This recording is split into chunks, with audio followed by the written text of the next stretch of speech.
बोलिए श्री सद्गुरुदेव भगवान की जय। आप लोगों भगवान को दोष देना बंद करो। भगवान को क्यों दोष देते हो कि हम अच्छा करते हैं, भजन भाव करते हैं, फिर भी दुखी रहते हैं, फिर भी कष्ट देते हैं। अरे कजानी कितने जन्मों का आपके पास ये प्रारब्ध लगा रहता है, कर्म पता नहीं क्या क्या करके आए हैं। 84 लाख योनियों के बाद फिर मनुष्य का शरीर मिलता है।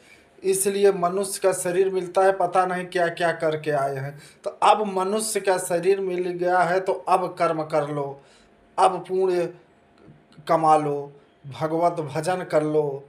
क्योंकि मनुष्य ही एक ऐसा प्राणी है कर्म कर न सकता है, और जीव तो भोग योनि है, भोग भोगने के लिए आते हैं।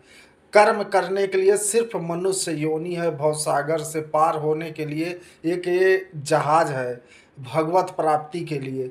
मनुष्य का जन्म ही तो हुआ है भगवत प्राप्ति के लिए।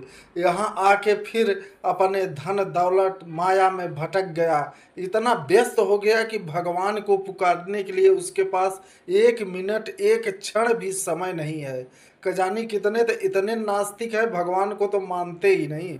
तो भगवान को क्यों नहीं मानोगे भाई, रीजन तो बताओ।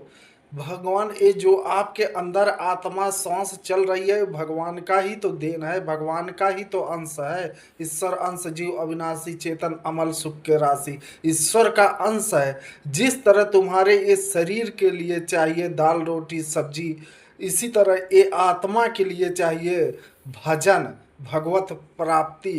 ये तड़प रहा है भगवान के लिए, लेकिन हम उस रास्ते पर चल ही नहीं रहे हैं। क्योंकि चलोगे तभी तो, शुरुआत में तो भजन में मन ही नहीं लगेगा। वो तो प्रैक्टिस करना पड़ता है, अभ्यास करना पड़ता है, सने सने अभ्यास करते करते धीरे धीरे अभ्यास भगवान में मन लगने लगेगा।